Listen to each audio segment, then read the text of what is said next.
Certainly. How many boys are in the house? I hope none.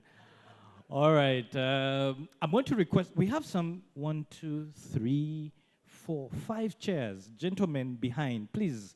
First of all, these chairs look bad in our pictures. So please, before Robert gets onto the stage, I'd like to request us to fill up these chairs. Come and tap the anointing. Sit near the Exco people and you talked about being bold. Huh? Are there any boys behind there who are fearing to come to the front? I see them. Don't look down. I'm talking to you. There's 1, 2, 3. Yes. I really want these seats filled before Robert. Gentlemen, behind, please, please. Thank you. Thank you very much. All right.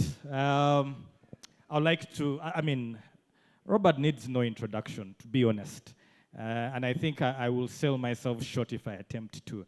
I would just like to welcome you to speak to these men. So is this supposed to be for me? Oh my goodness. Okay, let me try it. If it works, then I think the pictures will look good. So looks quite royal. So first of all, I really want to thank you for the honor of being here. And I didn't realize the audience would be this full. So Bugembe was wondering how many years it's been since I last left work. It's been 4 years, and I'm still relevant somehow. But I also would like, first of all, I want to acknowledge, first of all, thank Michael for his kind words. What Michael didn't tell you is that we went through military training together. He didn't tell you that part. The other part he left out is that while I used to go to work at night, I would envy the Michaels because for them on Friday night, they were having a ball. So, but both Michael and Andrew, I am really proud of the journey we have walked. I mean, who could have ever thought, anybody who was with us at campus, to think that we would be at the top of the corporate world? Never, absolutely. I mean, he wouldn't have even dreamt about it. So I am really proud for the life and grateful for the journey we've made. I mean, this is not easy in this part of the world, but here we are. People look at us as if we are from heaven, but we're not. We're just ordinary people. Of course, reuniting with old friends. Nicholas, we used to pad the hills of Kololo in an unending fight with belly fat. But that's, and I'll talk about that. I am beginning to wonder, because all the things I had prepared to talk to you about, these guys have finished them. So now I really come here to summarize. But I did make some. So first of all, I want to ask you, anyway, let me start with the lesson. If there's only one lesson you take away today, as a man,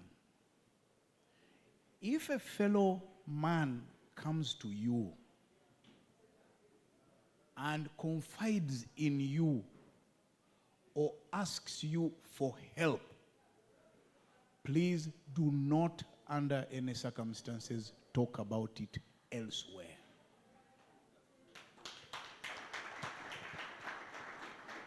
Not even to your wife, because the story will come back to him and he will say, I trusted this man with my vulnerability and the guy let me down. He went talking about me in a bar.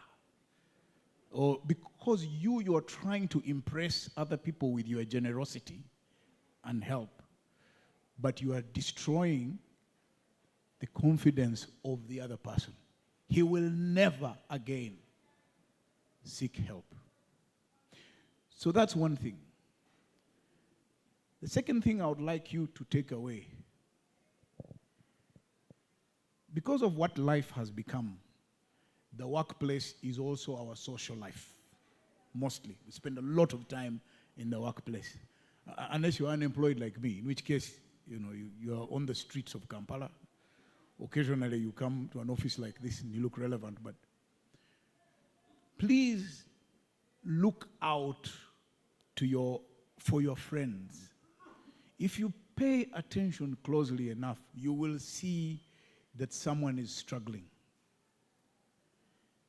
And you'll be very surprised if you just reach out to them and say, is there something? They will be ready to talk. Because people are carrying loads, and I mean loads on their heads. The third thing is, Michael, I think this engagement should be minimum quarterly. Because all the 5 of you who spoke, that's a full day's session on its own. A full session, whether it's purpose, whether it's investment, whether it's family. The other thing I would like to say is, don't worry about asking somebody to mentor you. There's a very easy way to benefit from someone's mentorship. What I did is that I always looked for people I admired and whose ways I really liked. And I quietly studied what they were doing. And I would make notes. So I would go and say, this man Pike, this is how Pike makes a decision. These are the things that he takes into account when he's making a decision. I go and make notes, I keep quiet. Then I look at another person, I look at how organized he is, how he takes notes, how he organizes his day. Say, I want to be like that. So I start practicing those good things. It will take time. So then you watch, say, I like that KABUSHENGA, yes. I like the way he dresses, yeah. Let me start dressing like him. So you start imitating these people. I like how so-and-so delivers in public speech. So you start following the examples. That's how you grow. By looking at people who are successful or who are doing well, and you imitate what they do and see how it sits with you. So I wanted to make those points before I dive into what I want to tell you. So I want to ask you guys a question. How many of you, or how often, let me put it that way, how often do you see a female mental health patient roaming the streets of Kampala?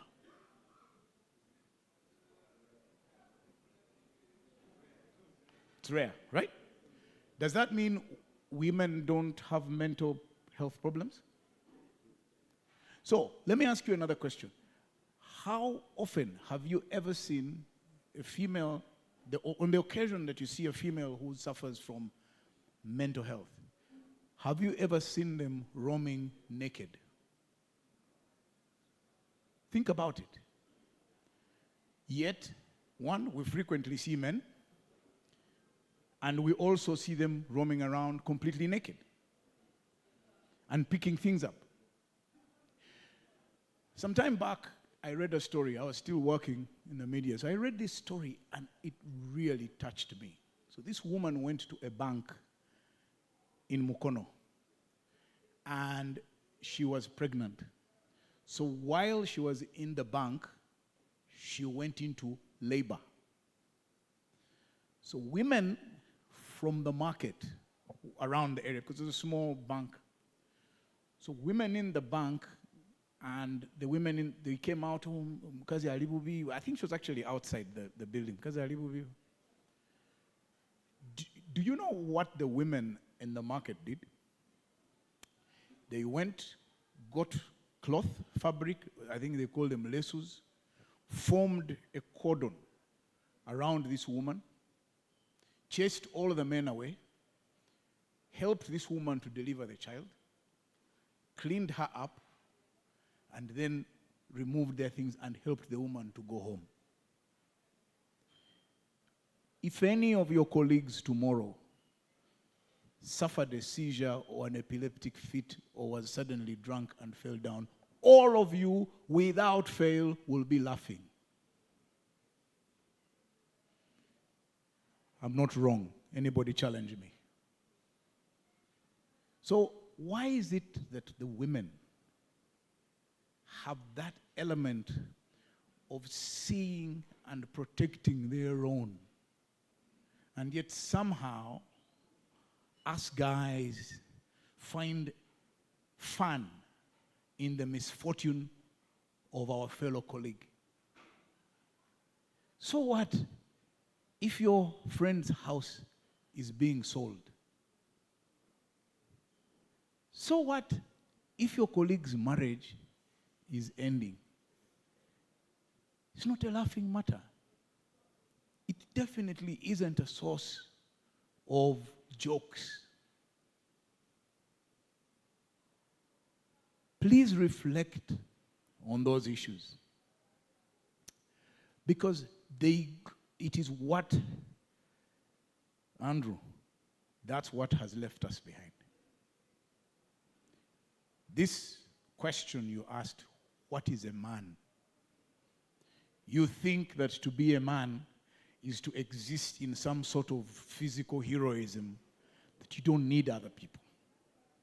I'm going to tell you some stories that I've found myself in, even with my status. So there are a few things I want to share with you, and then I hope that we can exchange questions, because I know you have issues that are burning you and you like me too. So one of the reasons I insisted, Andrew, that please just introduce me as Robert KABUSHENGA, because I think that a big mistake that all of us, especially men, that we make is we get tied up, our personality gets tied up with our offices. So after a while, Michael Sekade stops being Michael Sekade, he becomes GM HR. Andrew stops being Andrew Bugembe, becomes CFO. And your identity stops being who you are, it becomes what you are. So one time, Andrew, I'm from the old generations, I went to pick my wife from the office where she was working. So a friend of hers, one of her colleagues, saw me in the car park. And so the colleague ran upstairs and told her, "You're making the CEO wait." So she said, "The CEO?" She said, "Yeah, the CEO is waiting." She said, "But he hasn't called me, there's no phone calls, I don't know." She said, No, not the CEO of where she was working, Robert. She was like, "Oh, no, that's my husband. So for you, the rest of you, he might be your CEO. For me, he's just a husband. When I married him, he wasn't anything." So I want you to think very seriously. Who are you? What you're talking about. What's your identity? What are the attributes that define you, that cannot be taken away from you? So if you are polite, so like me, there is one identifier that can never be taken away from me. I laugh extremely loudly. There's nothing I can do about it. It's my self-expression. That's how I am. That's who I am. So as part of moving on from my former employment, I insist, please do not refer to me as former something. I am now. You can see, when I was in the other job, I was 95 kilograms. Now I am 73. So how do we balance that? So part of preparing to move to the next phase of your life, whatever it may be, means that you don't stick or you don't identify yourself with descriptors. So and so, Chief Technical Officer of MTN. Okay, fine. What if tomorrow AI takes over your job? So one of the jokes I keep repeating is that a lot of politicians, guy gets kicked out of parliament, goes to a burial, and then he sends a cheat to the MC. Tell them that the former area MP is here. Who cares? When you leave MTN, and you will leave, whether you like it or not, whether by redundancy or other, please go. Don't come back. Nobody cares. They will say, hey, that man, he used to be here as head of HR. Hey, then what happened? Oh, he left. Okay. Because when you go, what will define you is you, the person. And you're not going to figure that out later. You need to start now. You need to draw a distinction between who you are and what you do. And do not mix the two. I trained as a lawyer. I was a corporate executive. Now I grow coffee. But tomorrow, as you can see, there's some arguments about coffee. Now, if I leave the coffee business, now how will I be described? So please, folks, guys, think seriously about who you are. And how do you find out? People tell you how they experience you. HR calls it feedback. So, that guy, yeah, he's very nice. That guy is fun. That guy is rude. The other one smells. Then you know that the way people are experiencing you is either positive or negative. So-and-so talks a lot. So-and-so doesn't talk. You need to learn who you are, because that's who you will live with until you're dead. Please do that. Which neatly then takes me to the issue that Andrew was talking about. So, when all is said and done, there is only one place you'll go back to. Home. What is home? Who is home? When you go home, do you recognize the people that are in that house, or are they total strangers? That's why many of you were about to kill yourselves during COVID, because suddenly you were stuck with these guys who you had no idea who they were.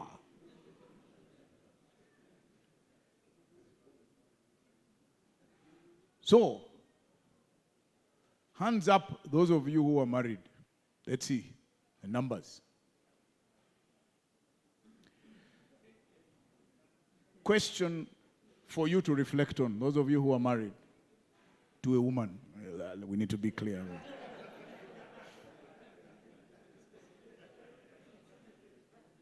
Do you still recognize the person you met? What has changed? Who is this person? When things change, can you live with this person? Think about it. Because when I was asked to leave, I called my wife and I said, circumstances are going to change. She said, come back home, we have been missing you. So I knew that I was welcome. But if I had been a different character, it's possible I would have been told, you find something else to do. You have no idea how crucial for your self-confidence, for your self-esteem, how your people at home regard you. So if you've been administering corporal punishment to your kids, now they know this man is going to be in the house full time, a reign of terror has arrived.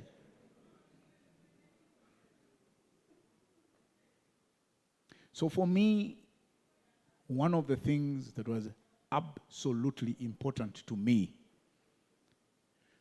was my family, my wife, and my children. Now, for you, if money is the most important thing, it's okay. But at least as a minimum, have the one thing that brings you to work. It can't be that you just come to MTN for lunch. You know, me, I come to MTN because there's free food, there's free internet, then I do some work, then I go away. It can't be. Figure out what for you is your primary personal benefit for which you're willing to put in the hours at office. So a lot of my personal relationships suffered. But I understood that to offer my family the best possible experience of their life is I needed a certain income. So I knew that I needed to put in the work at office because it had a personal benefit. What else did that do for me? And I proudly repeat this story everywhere I go. Every single day, up to today, every single day, I took my children to school and I picked them up from school. Every day. There was a practical reason why I did that. Because on the way back home is the only chance you'll ever get to hear from your child as soon as they've left school. If you go back home after watching Champions League, you'll find the child asleep. And you'll only talk to them the next morning. You'll never know what experiences they're going through at school. You will never understand where you need to intervene as a father. You will never build a bond. And I can assure you, when you turn 60 or 70, you will regret it. So, every single day, as I said, I took my children to school. Today, the children, they don't study here. But they tell their mother when they're coming home. So you know, whatever conversation they say, I'm coming on this date. And you cannot imagine the subsequent statement they make. Is daddy coming to pick me from the airport? But for you, because you're a big man, you send a driver. Did you make the child with the driver? You are not too big or too busy at your workplace to miss out on the growth of your child. You are not too busy at the office to establish a relationship with a partner. There is nothing scary. Me, Michael, Andrew, we have been married a long time. We are still alive. See, we are here. Why are you fearing? What are you fearing? Go and get married. Find a girl, marry her, move on. Hey, what are you waiting for? You are there in your house alone. You're cooking. You have no one to talk to. Then occasionally you get a temporary arrangement. It goes. What are you doing?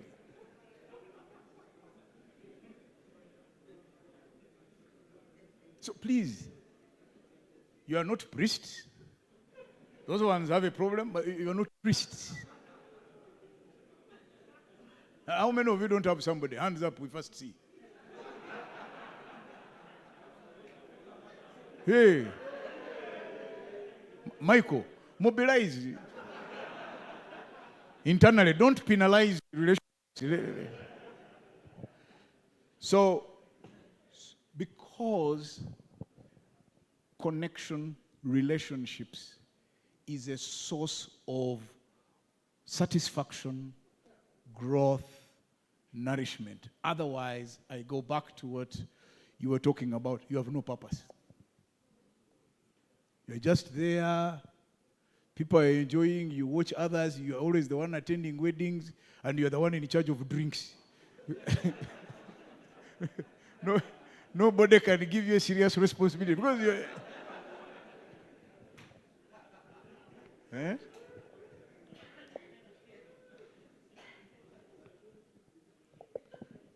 So, I used to think that in life, you have this one purpose and you pursue it all through.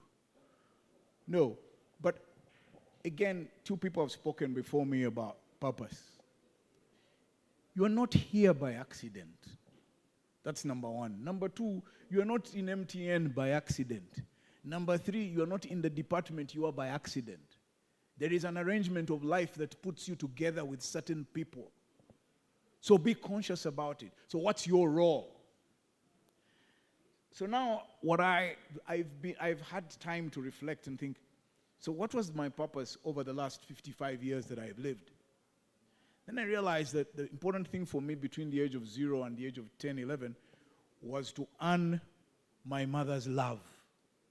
So her approval was so important for me. So everything I did was to impress my mother. I knew my performance at school was important. I had to work hard. Then, things should give me money. You go and pay for this. I would go and pay and come back and show her that I have done what you told me to do. Because that was so important to me.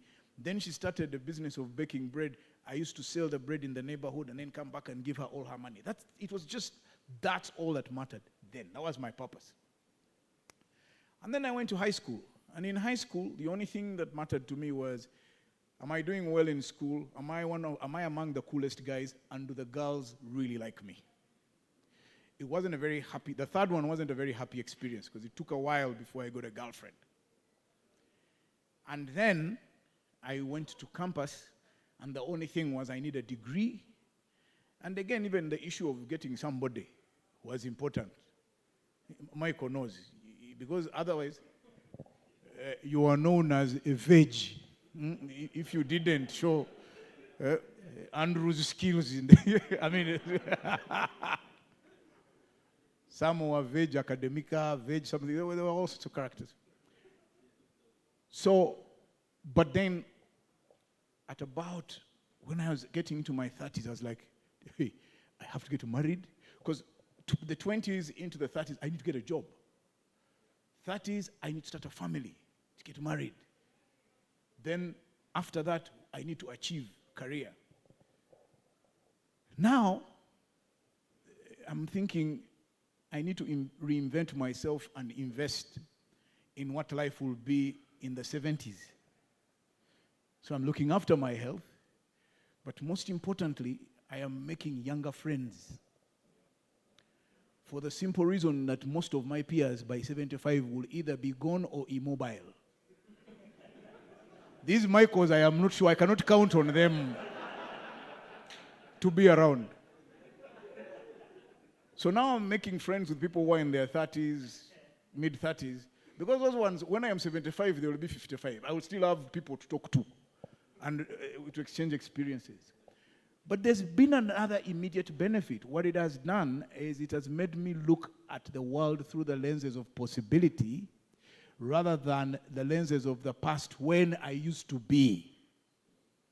I now see myself as, there is ambition. I can build this, I can do that. I can go and run 80 kilometers, it's possible. And I'm racing with a guy who is in his 20s. It's fine. So you owe yourself one responsibility at each stage. And your life will sort of tell you, at each stage you owe yourself reinvention. And also to know that this phase of my life has ended, I need to move on. It's important. And life will tell you. So please figure out something over and above money, lunch, airtime, and a yellow t-shirt. There must be something greater to your being a male employee here. And please don't obsess too much about money. Money is not an end. It's both a consequence of what you do and a means to certain ends. So don't just define your life around, I need to get a car like this. No, those things I have discovered. You'll figure out that at the age of 50, it's not the type of shoe, it is how comfortable it is. You don't care what it looks like anymore. You just need to make sure that your ankles are not suffering as a result of wearing an expensive shoe. You just want comfort. So even if it is $50, it's okay. We'll get that one and we move on. Eh? The trousers you wear, can they fit? Yes. Are they comfortable? Yes. So, but if you think having money or not having it is very important. Now let me see if there are bold people in this room. Feel free to put up your hand if you think you're bold. How many of you have suffered an erectile dysfunction? Thank you very much. How much money can you pay for that? What is the pain of an erectile dysfunction compared to not having enough money in your bank account? Ha ha! I like the reaction. So there's been more people than Nicholas who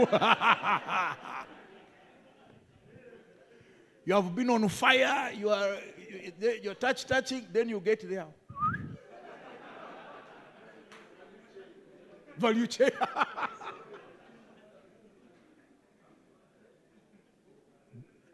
If you haven't, your time is coming. We're speaking from experience. When it does, you will question all your achievements in life. Was I really a CEO? Hey. How come when it came to... But luckily, the good thing, you already have a reputation because children are there. Well, it's okay. So this is temporary mishap.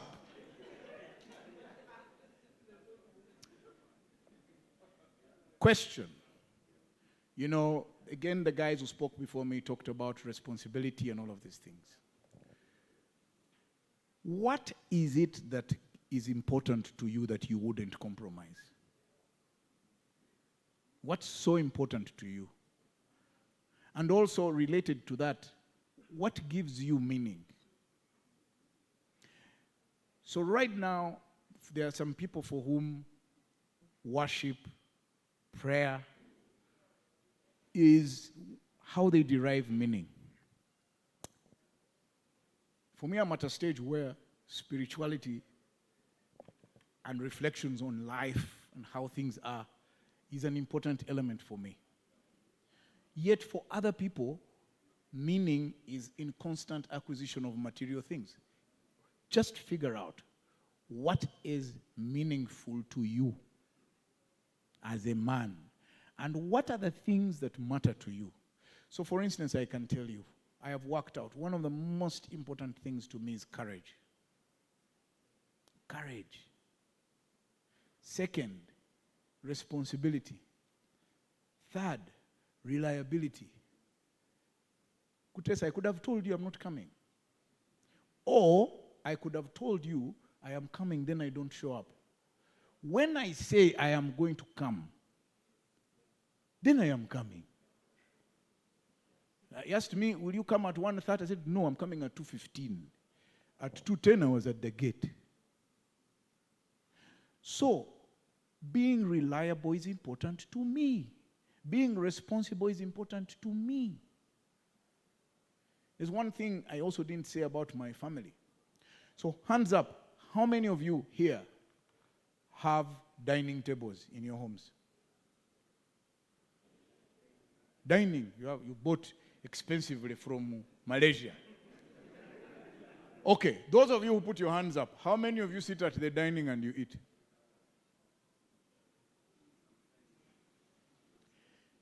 So for me, it was so important for us as a family to have 2 meals, minimum of 2, at least 2 meals a day at the dining table.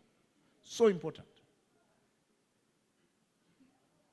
So, because that creates a certain closeness, but it's also your opportunity as the father to pass on certain values. So, for instance, I was always, and still is, the last to serve food at the table.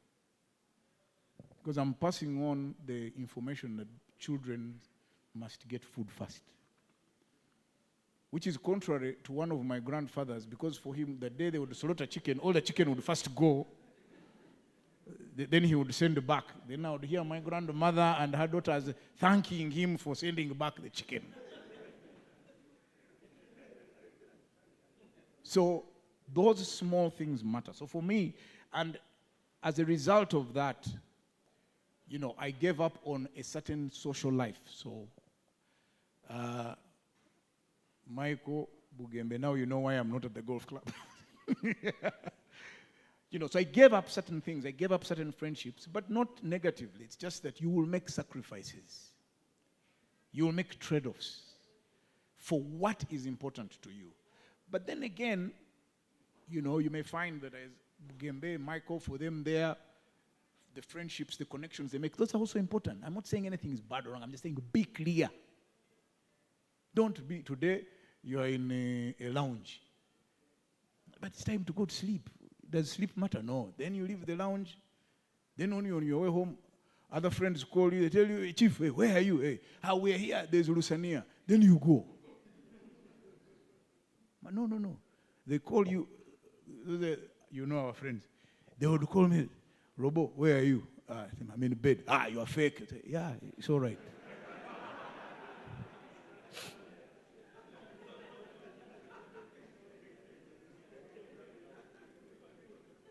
Now, all of you are driven by the need to achieve, the need to get to the top. So in 2023, I decided that I wanted to celebrate my birthday because I was turning 55. I wanted to celebrate it on the rooftop of Africa, which is in Kilimanjaro. It's the highest point on the African continent. So once I made that decision, the next thing was, how do I get there? So start looking for the money. But the most important thing was to lay out what my success factors would be. So number one was I wanted on the 22nd of November to arrive at Uhuru Peak. Number two, I would be 70 kilograms. Number three, I would reduce my biological age by 5 years. Then I started training and preparing for that climb. It was physical activity after physical activity, knowing that I had an objective to reach the top. That journey involved a lot of people helping you here, asking for help. But the guides, that was one of the most humbling things. So the guides who take us to the top of the mountain are semi-illiterate guys. But they are in charge of the journey. So they regulate our speed of climbing. Because they know that if you go too fast, you'll get altitude sickness and you could die. So they were in charge. Forget that I am CEO or former whatever big. They said, no, here, pole. So we climbed. Now, on the actual day of going to the peak, we're climbing. And then we reach somewhere, and my stomach makes certain demands. We're on the snow side. So I asked the guide, stomach, what do we do? He tells me, no, you just go behind that stone. Hey, okay. So you go behind the stone, you do the needful, you come back, and the journey continues. What that taught me is you should be prepared even for the most humiliating circumstances on your journey to your achievement. Nothing is too low for you if you know exactly where you're heading. At 11:30 a.m. on the 22nd of November 2023, I arrived at Uhuru Peak, the first guy. We were 7, I was the oldest. So if you want to get to the top, figure out what the success factors are, plan and prepare for them. And then go for it, act. Don't sit there, I want a Harley Davidson, like the one I saw here of Ian. Now what now? How do we get to Harley Davidson? We save, we work, we look for everything, then we start. I want my child to go to university in Norway. Okay, what does it take? Can you achieve it? And then when you get to do certain things, you must have persistence. I was telling Nicholas about my run at the Comrades. You run the whole day. At some point, the only thing you're doing is putting one leg in front of another. You don't know the guys next to you. Then at some point, you are alone. Then you eat eggs. Then you eat Irish potatoes. Then you drink colored water, blue, red, blue, red. You don't ever know where you are. And then suddenly, you see the finishing point. And the exhilaration and adrenaline kicks in. But if I had given up along the way, and then there are some other drivers. Like, for instance, when I was going up Kili, I made it such a public issue. When I was going Comrades, it was such a public issue. So, on your mind, you're thinking, these Ugandans are waiting. If I don't achieve this thing, they are going to slaughter me.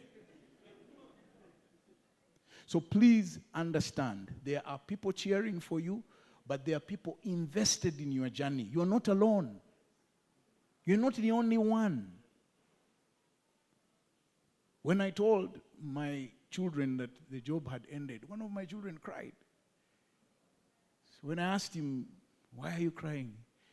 He was very honest. He said, so will I still be able to go to university? I also nearly broke down because you can see how invested he was. So please, you are not acting for yourself and on your own.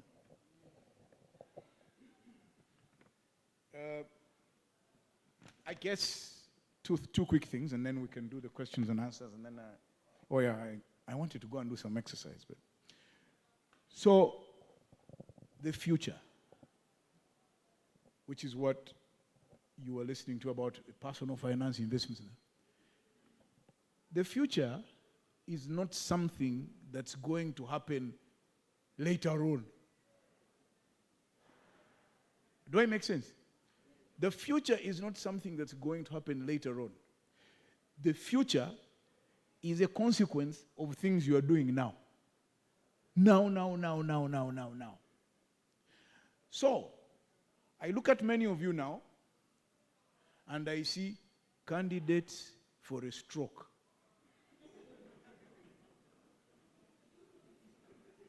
All of you. Michael, maybe not. Andrew is all right. Just a bit okay. Dudes, the buttons are telling you something. So, why am I raising that issue? Cancer will not get hold of you at the age of 63. You are constructing it now. Now. The foods you're eating, when you're eating them, the quantities. Some of you eat as if there's going to be famine tomorrow. The choices you make today, including savings, including how you spend your time. So one of the things I do almost crazily, which is not obvious like the physical activity, is I read like a maniac. And I'm now reading subjects that I had no interest in before. So my current book I'm reading is How Plants Grow, or not How Plants Grow, How Plants Feed. I'm also interested in biochemistry and AI.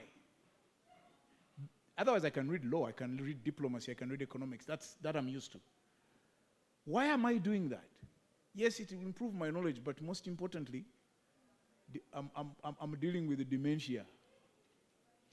Dementia won't happen because you're 65. Dementia will happen because at 40 you stopped mental exercise. You come to work here every day, the job is the same, it's not challenging, that's it. So, Bugembe, go and read physics. Yeah.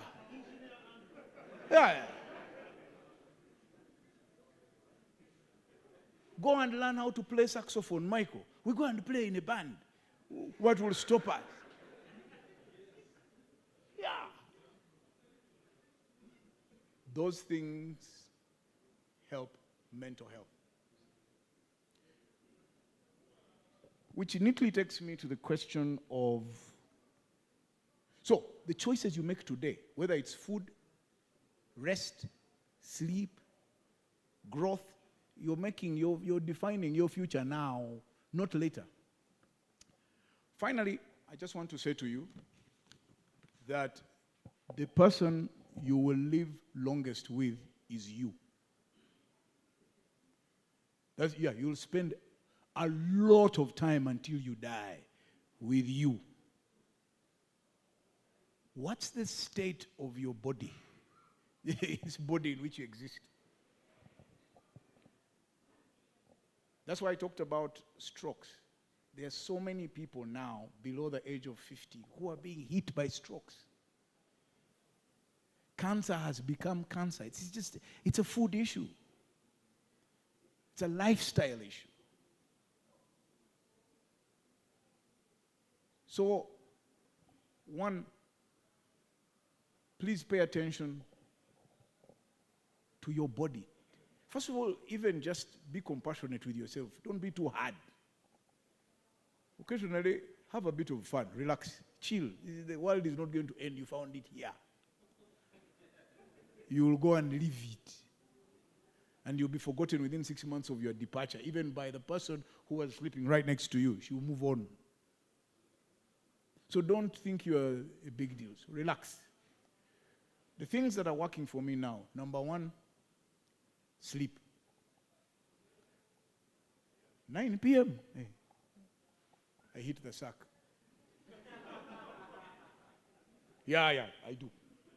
And I encourage you to emulate me. Please, 9 p.m., get into bed, try and manufacture 7 hours of sleep. It's a game changer. Yes, I look young now. You're all looking at me. Yes, sleep.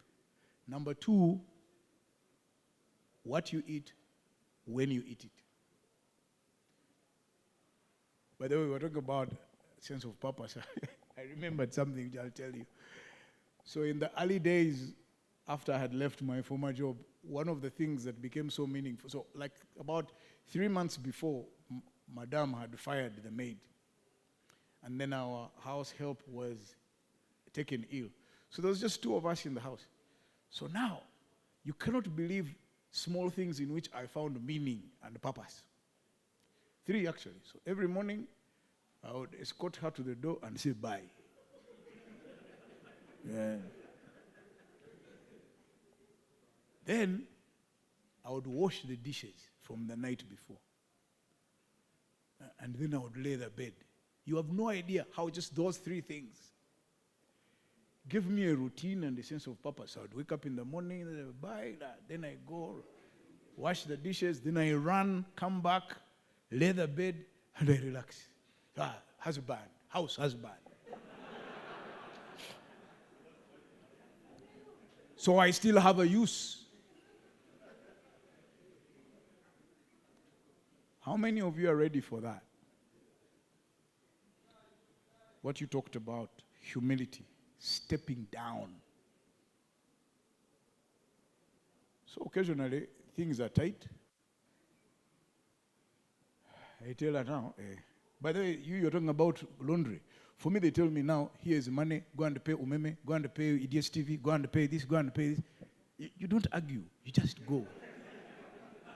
What are you arguing over? Who are you?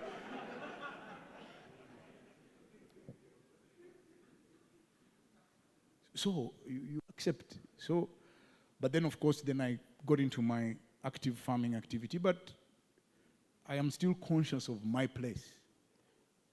She's the one with the job. For me, it's hustling. Like now here today, so I'll go home, like how the other man was saying. I'll walk in when I am. Occasionally, some friends send me some gifts, so I walk in. I mean, I can tell you this, there's nothing to hide. So one of my really good friends is Aga Sekalala, Junior. So Aga does this thing where he sends us chicken. So when I get a call from the Yuga Chick guys, Aga has sent you something. I say, okay. So I also called Madam, I said, please remove your beans from the fridge. Chicken is coming. So when the chicken arrives, I send that guy a message. I tell him, now I'm walking in the house while widening because I have made a contribution to the fridge. Yeah, national matters. Look, folks, I can tell stories endlessly. Let's have some questions. I don't know how you're going to do this. But that's what I wanted to tell you. So there's no... Please take good care of yourselves. Or maybe, let me just say this. Especially, Andrew said it, but I'll repeat it. Please, please, please.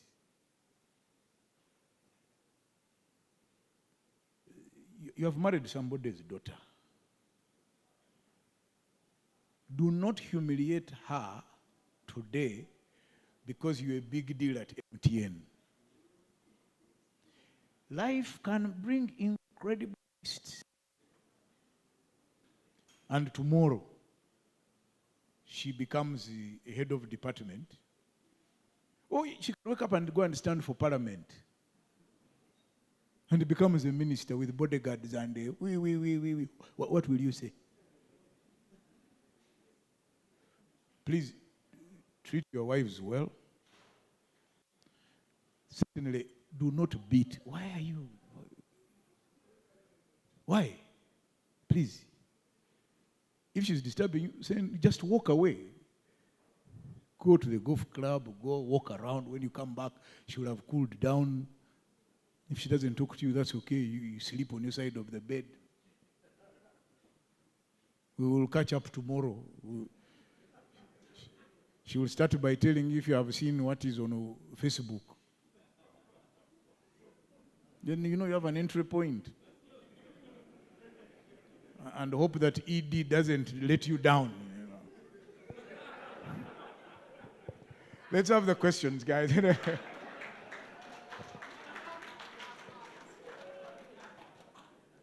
So I don't know what your timing is like. How much time?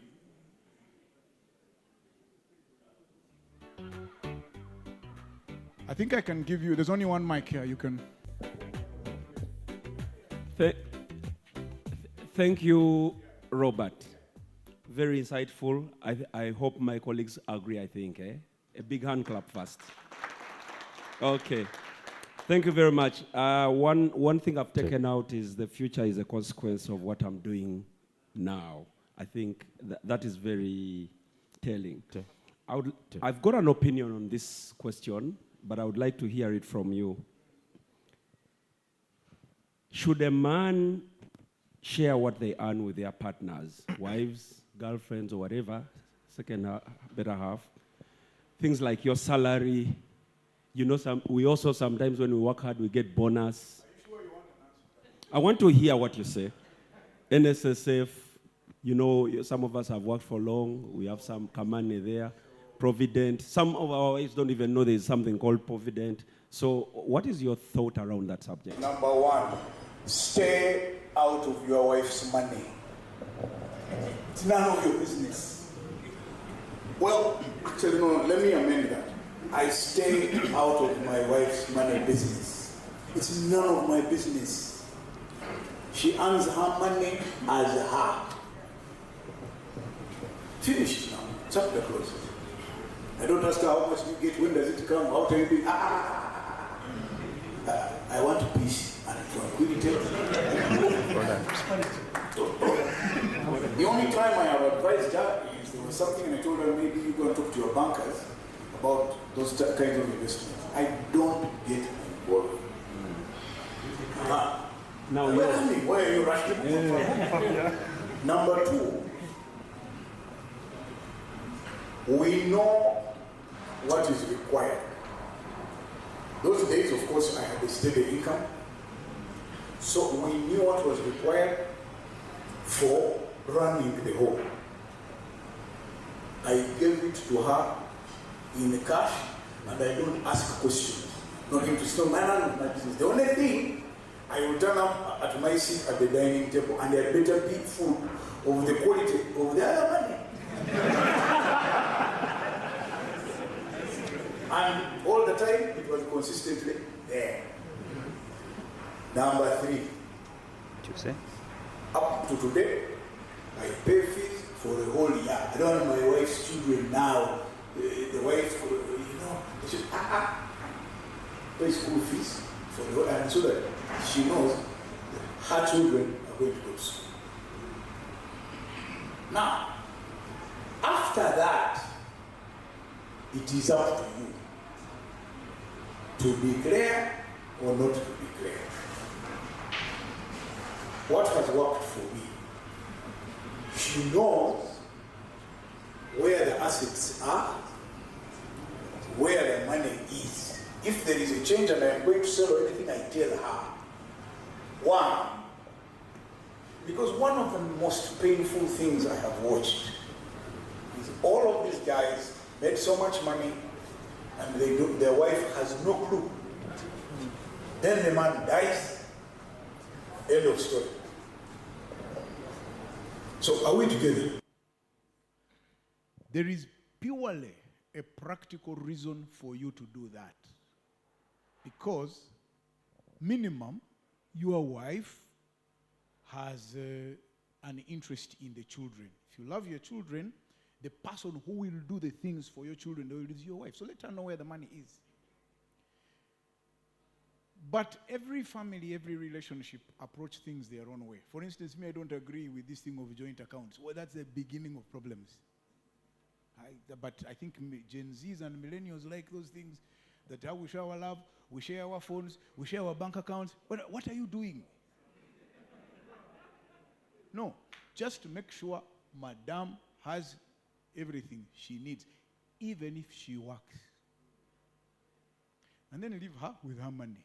Don't ask her how much do you make. For me, I bought beans. For you, why aren't you buying cabbage? Chief, you went to her home, collected and brought her. Now what are you talking about? And you're here talking, I'm a member of 212 Men. What man? You can't buy food. When you invest in those things, the day you come back, on the odd occasion you come back home at 4 a.m. and you can't speak English, they will forgive you. But if every day you are coming back at 4 a.m. without speaking English and yet you're not buying the other things, Chief, one day they will burn you in the house. So that's what I would tell you. That's what I would say. But it's the nature of your relationship that governs how you make these decisions. Yeah, I wouldn't give you advice. I've just told you what I do.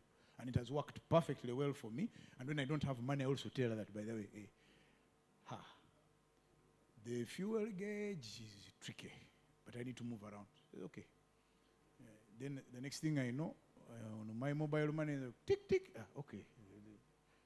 Then that day I even go home at 3 p.m. and I relax. So there's no. Okay, next.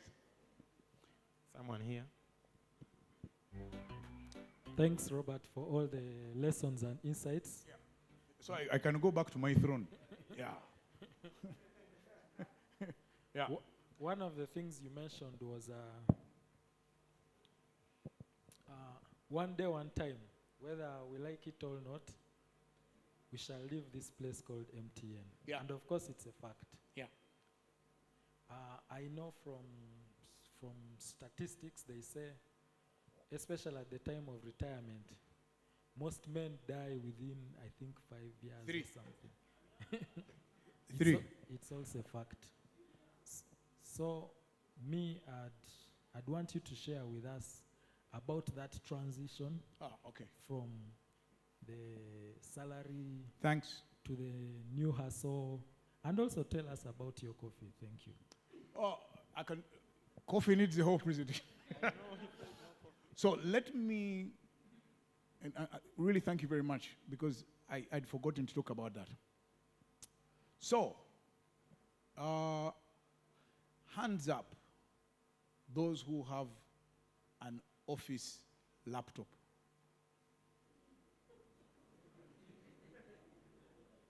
Really? Okay.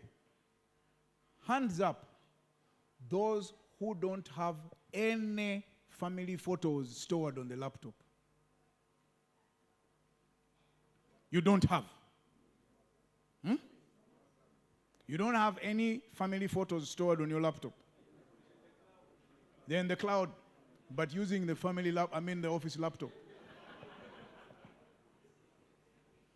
When I arrived in my previous job, there was one thing I understood, that the nature of the job, it was possible for me to leave within 20 minutes and possibly on the back of a police pickup. I understood that. I know here, many of you now, you have on your desks photo, madam, graduation children, I don't know what. Then in your drawers, you're keeping your checkbooks, I don't know what else. The office is not your bedroom. The office is just that. It's an office. You go there to work and leave. So do not settle in the office as if you are in your kraal. Don't. The day you arrive, you prepare to leave. So do not personalize the space. If you want to personalize anything, go to your sitting room at home. The only thing you can do is the house you rent. Maybe there you cannot try. But even that house, you don't modify it a lot. I don't like the bedroom, let me expand. No, it's not your house. So if that is the case, now, you owe it to yourselves. It is important for you, when you leave your current employment, to start. So the first thing I'm going to ask you, please do not regard departure as retirement. Stop even using the word retirement. You start a new career. Now, start reflecting on the things that are important to you. So, for instance, you can decide that after leaving MTN, I am going to start a career teaching technology to primary school kids. Or, like me, Bugembe and Seka, they are planning, we set up a band. We start playing music. In other words, find an interest, something that takes you forward. So now, I told you I spend time with guys, I'm 25 years older than them.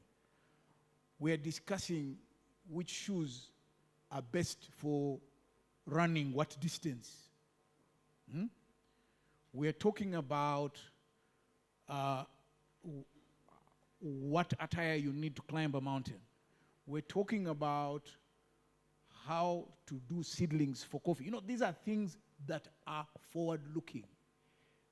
I refuse to sit with guys for me to discuss my days at New Vision. Why? That's a past. I have a future. I have 30 years ahead of me. That's a whole career. So why should I spend it on, when I was the managing director of New Vision, we used to do things like that. Who cares? Now I want to talk about, how do I build a coffee trading business? How do I build a coffee farm? I want to talk about, with my children, how they come into the workspace. I'm discussing with my wife how we avoid lifestyle diseases because we can't afford to go to India for treatment of cancer. So there are new things you find, and it is up to you to find those things and do them. Leave the past. The past is not an address. It's a reference point. I used to be there and I left. That's why I said, please introduce me as Robert KABUSHENGA. Don't. Have you ever seen, if you go to a graveyard, did you see somebody where they write former person? No. So, that's why I also told you about your family. The transition, you need your people. Make new friends. While you are here, join communities. Go to fellowship. Join Rotary. Be active in the neighborhood. Be on the PTA of your kids' school. Have a life outside of MTN. If, like me, you are a bit bold, go and start a farm. Go and rear pigs. Why don't you do it? Do chicken, do bees. Or like me, plant coffee. Figure out how tough that is. Growing coffee is tougher than being a PS.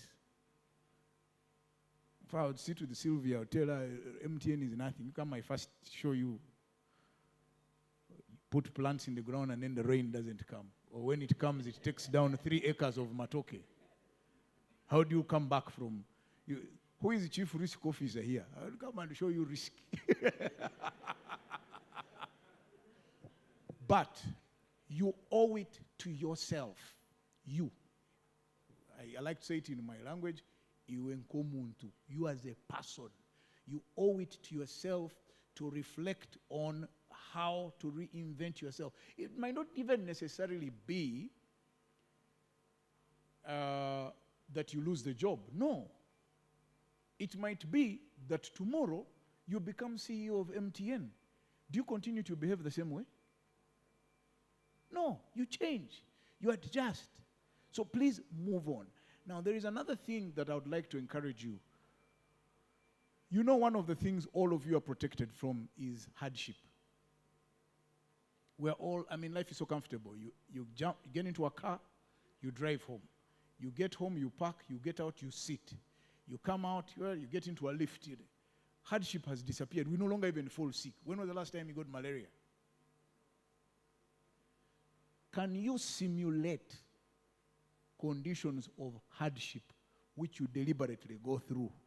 It will remind you and remind your body and your emotions of what hardship feels like. It's the reason why I kept going up those mountains, because it's just hard. Like going up Renzori was hard. And I mean really, really hard. We woke up at 3 a.m. to go to the summit. It's cold. It's freezing. Then you reach the summit and it's just 10 minutes and you have to leave. You think, why am I here? I could be chilling in a mall, relaxing. But life will send you a curveball, my friend. Each one of us, life will send you a curveball and you'll wonder how to deal with hardship and you had never practiced. You'll be devastated. But let me also tell you this. It does not matter how well prepared you are. It is still extremely hard when Michael calls you and tells you, I am sorry. It is tough. So there are things that I did. I knew each time, from around 2014, I knew that mine was a short notice. I would go. So I started to prepare. Every beginning of the year, I would write down the things I would need to do if I was asked to leave. And it came in handy when that happened, because then I didn't have to. The emotion of the departure was enough, but I had my reference notes. Do this tick, do this tick, do this tick, do this tick. But it also helped that I had set up an activity at the farm. So I knew that regardless, I would not be in Kampala walking on the streets. I would go to my farm and chill there. So I am not saying that all of you go and set up farms. It might not even be, by the way, sometimes it's not even money. You have the money. But the only social life you had was at MTN. Now the MTN guys don't want to be seen with you. Even when you call them, they don't answer. They don't answer. Me, my phone, for like, what? Those days, by 3 p.m., I would be at 35%. Now, 73.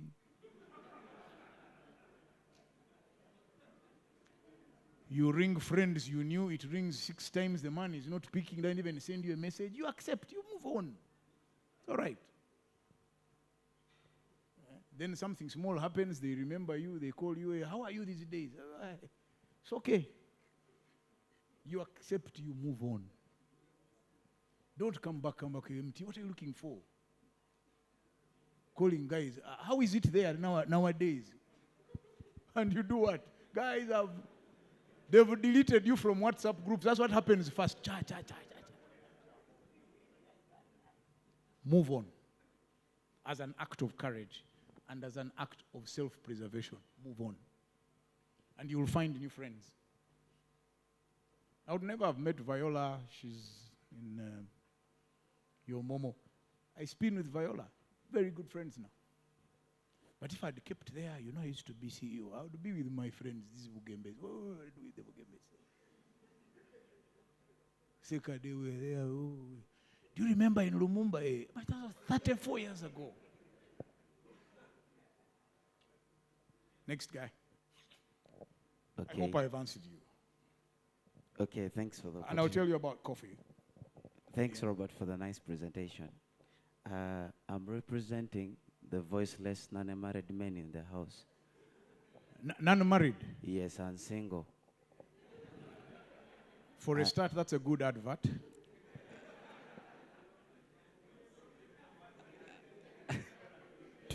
To the wrong audience, but it's okay.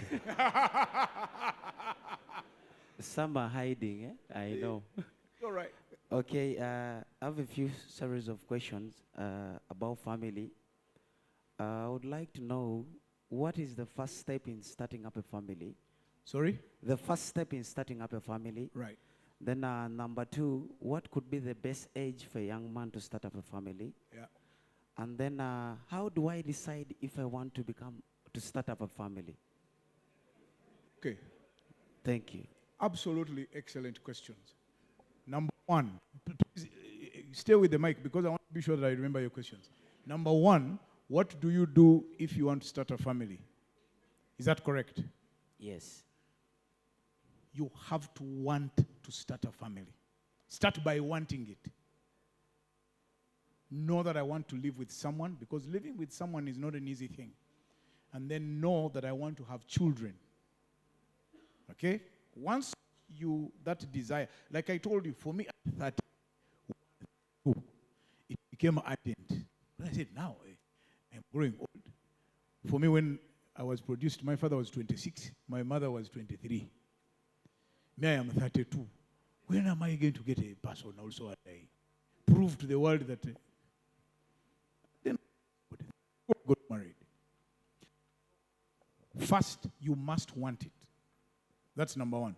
Number two, you said, what is the right age? Yeah, the best age. The best age is when you are ready.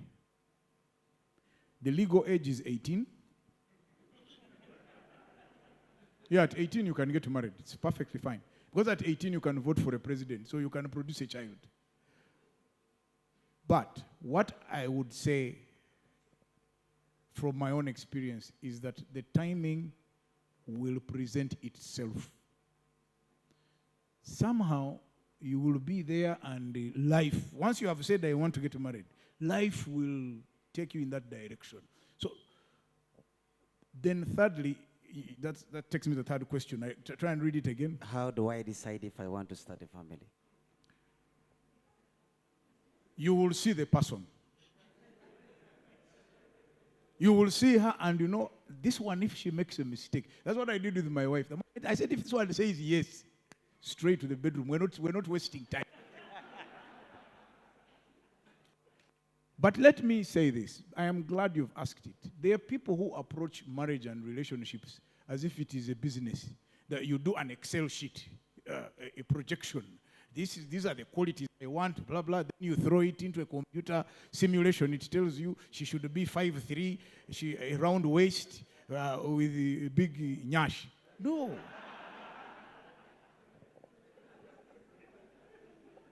Do not, the only thing I'll tell you, do not be misled by society expectations and pressures.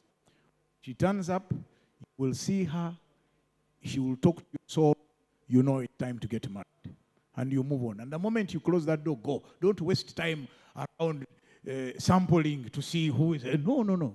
Chill. When the real person comes, she will be there. And you will know this one. Let's go. Yeah. So those are my answers. I hope you're okay. I'm okay now. All right. Thank you. And that goes for all your members, the voiceless. Two more questions in the interest of time. Yeah. Thank you, Robert. Yeah. My name is Ian. Hey, we were celebrating you earlier. I have a struggle Uh-huh. in that I think a number of us are now getting to that point when we are losing parents. Yes, yes, yes. And the transition from being a son Uh-huh. to be the one they now look up to Yes, for direction, yes. especially in a family where your parents have left it very scattered and confused. Mm. Probably have like 7 stepmothers, 23 steps.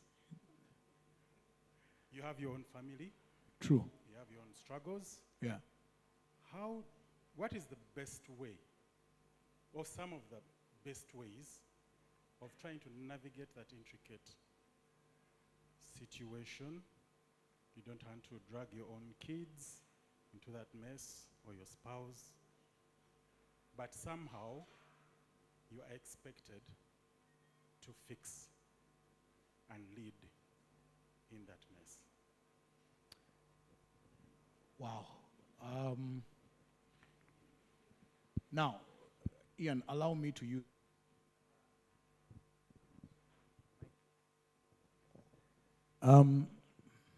The so what Ian has described is the typical struggle that most of us as men don't even want to discuss that we are struggling with. So we bottle it inside, and eventually it eats at us. Actually, as a result, you create resentment, and it's even linked to inflammation and diseases.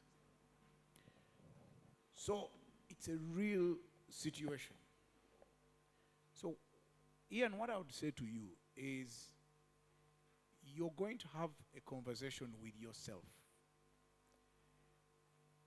Is there anger and resentment at the kind of family arrangement that your parent left? So that's one thing you need to deal with. Number two,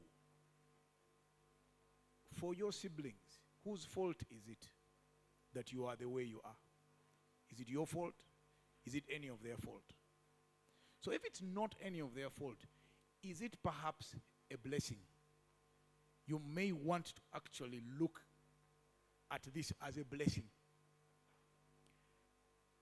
That you are 23. Now, are there members of that scattered family, as you put it, that you can get along with? And what do I mean by that? I mean, you may find that in this family, I get along with Michael, I get along with Andrew, get along with Andrew. So I make an effort that the four of us always meet and say, you know, we have this family problem.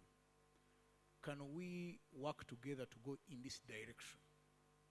In other words, one of the things is you don't carry the burden alone. Can you find a way of involving others? The question which I spoke about earlier, what are your values? If you have a very strong sense of responsibility, you will not see this as a burden. You will see this as an opportunity for you to take responsibility for things that have happened. And so, again, I'm not any different from you, by the way. I have had those circumstances. And I've looked one of my family members, and I didn't know he had it in him. He was the only child, but his father had 5. And today, he's the head of all the other ones come to him. You know, there is this, and they come in good and in bad. And they have, because he acts with responsibility and not selfishness. So, if people perceive you to be selfish, that you don't care about them, then that friction will remain. But if you're magnanimous, somebody comes and says, you know, let's say you have a sister or a stepsister. So first of all, I don't think that we as Africans should talk about steps. These are your sisters and brothers, whether you like it or not. So your sister may come to you and say, I am going to get married. Do not look at that as a financial burden. Tell her, let that man first come here and we first be sure. Already she has an ally, you have an ally. It will take time, but you will end up getting the satisfaction of sorting out something that your father left. And you'll end up being superior in your approach, and you'll teach your family. Of course, some situations are too toxic that you don't want your children to be caught up in it or your spouse. In that case, you make a choice, you step out, you leave the other matters. Or, in my case, I go as me because I'm a member of that family. So I go as me. These others, I tell them, no, you stay out of this, my situation. Let me go and sort it out. If it is clearer, then I can take you. If it is not, we leave it. But family relationships are complex. They impose a certain responsibility on you as a man. The only thing I'll say to you is don't die alone. And you will die alone if you insist. Seek out allies in your family. Talk to people. See who is positive, who is willing to assist you carry the burden. And with time, others will come on board. And it is unbelievable what your family can achieve. Don't look at it as a curse. Don't even talk about it as a mess. It's not a mess. It is an opportunity for you, and allow me to use this phrase, to be a man. Wow. Thank you very much. One last question. Michael, it's a question. Michael, don't put me on the spot. Yeah, it's a question. Thank you, Robert. A very insightful presentation. And you will agree with me. So, for me, I can't let you go without asking this. Okay. Yeah. Of course, I know, Robert, this guy has not succeeded by chance. Okay?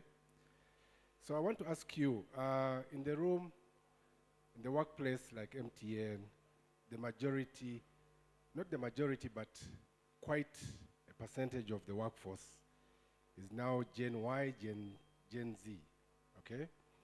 And when we speak about that generation, very intelligent, very innovative, smart, but they also, what can I use the word?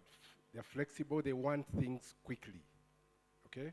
It's called instant gratification. Thank you. So, you succeeded in the corporate world for many years. It took you time, you succeeded.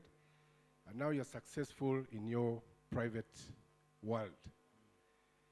How would you advise a 25-year-old Michael like me? I've just started, if I insist. I've just started out in my corporate journey, but I'm looking up to maybe my boss, who is 40 years, 50 years, is still young, but I want to be in their shoes.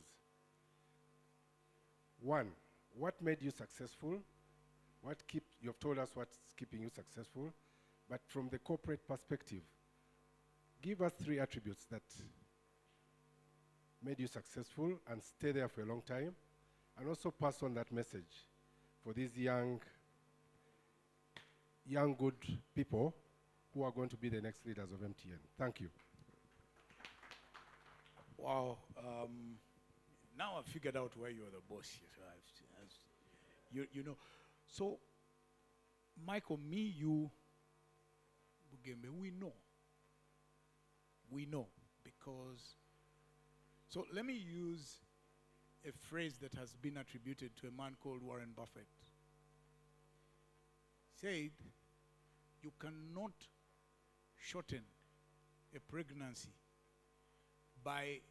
you cannot shorten a pregnancy to 1 month by making 9 women pregnant.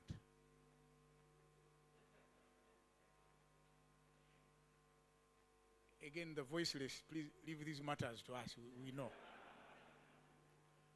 A pregnancy will last 9 months. It's just the way of life. Maturity will happen between 30 and 55. So maturity happens. Some responsibilities can only be given to people of a certain experience, depth, and therefore knowledge. There were jobs, and I'm going to tell you this, there were jobs, and these would be the jobs for which I would sit in the interview. I had one rule that would guide me. I know, Michael, for you, you are asking IQ test, I don't know what, aptitude. For me, I would only look at your left hand. If you don't have this one, already I discount you. Why? You can say, why? Because you don't have empathy. You have not slept with someone in a bed long enough to understand that another person exists in the world. You can be dangerously selfish, especially if you have to lead a team. Someone who has children knows a responsibility to other people and therefore will nurture rather than order. In other words, the journey to the top is much longer than what you were taught. How were you taught? Because you spent your life growing up on something called MTV, you think that 50 cents made his money in 5 minutes. One day he was poor, then he sang a song, and the next day, and 5 minutes later, at the end of the video, he's in a Cadillac. So you guys have grown up thinking, this thing. And it matters worse because every time you demanded for things, your parents gave them to you. Because they had been absent during the week, you said, I want to go to the mall, you go. I want this, the guy buys because he's guilty. You were raised on TV. You were left alone. You were raised on instant foods. Things that happen there and then. But that's not life. Coffee takes 4 years before it gives you beans to sell. So you can't have land today, coffee tomorrow, and beans the day after. No. That's just the way of life. That's why it took you 23 years to get a degree. 23 years. Why didn't you move from high school and go straight to work? It took you 23 years. Why do you want to move from being a junior accountant in 23, at the age of 23 to being CFO at 28? Because you have read about Mark Zuckerberg. That's one guy out of 250 million Americans. So, one, learning. Learning, learning, learning. You have to skill yourself every day, but you also have to grow mentally. The reason I don't trust a guy without a ring and is 25 years or a guy without a ring and is 40 is because I don't trust your judgment. I know you are skilled. You probably have a PhD in finance. I know. That's not what I want. At a certain level, what I want is judgment. That's why someone is a general and another one is a lieutenant. It's judgment. Ability to synthesize many points of view and arrive at a direction. It's called strategy. If you don't have that mental ability to synthesize different things, you will be linear. You will be one tunnel vision. So why should you be given responsibility to manage many activities? That you have to learn. How is a decision made? How do you make a decision? Not every action requires a reaction. Do you know the difference between response and reaction?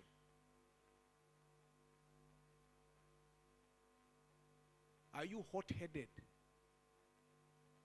So, like I said, 1, learning. 2, humility. you must admit that there is probably someone who knows it better than you. Humility. The fact that I cannot switch on a laptop does not mean I can't drive a car. Because you may be able to operate a laptop and do all the AI things, but you don't know how to drive a car. Just the nature of life means that you have to be patient. Be patient. You marry a girl, 2 years, you start going to war. And you say, this is not the wife I was looking for. How do you know? Wait. Try. You see, then when it fails, but you guys, one small thing and you have given up. This place, they don't understand us. We are the new guys. The MTN, they are fake. Let me go to. Okay, you go. You will be a nomad. Then, that's why if I could, if I could, I would grab all these fellows and I take them up a mountain. You will learn, my friend. It will take you 17 hours from one point to another. That's just the way of life. You can do it. Let them bring a helicopter. No, helicopters don't go there. So in order for you guys to learn, you need experiences that can bring some reality. And by the way, you guys are so privileged, you have no idea. Try visiting your peers, even if you just go across the road to Motive, the guys in the startup world, and just see what it takes just to get. How many of you know how to deal with rejection? Those voiceless members you are hearing, they just fear to be rejected. That's one of the biggest drivers. She's a beautiful girl, say, but if I go there, she may say no. That girl, she poses. No, about when did you talk to her? No, the way she walks, she doesn't greet. Oh, okay. So please, be patient, be humble, learn. Then slowly you will, and also put yourself at this age, the one of the Gen Zs and so on, put yourself at the service of others and be visible. Then they will hold your hand and take you through the doors that you need to enter in order to grow. The only thing I'll caution you is when people do that, do not betray them through treachery and you turn on them. Do not use people to climb. Because the way you will come back down, you will find them waiting for you at the bottom. Now what? Okay, I think I've spoken too much. Thank you very, very much. A round of applause. Wow. What a session. Thank you very, very much, Robert.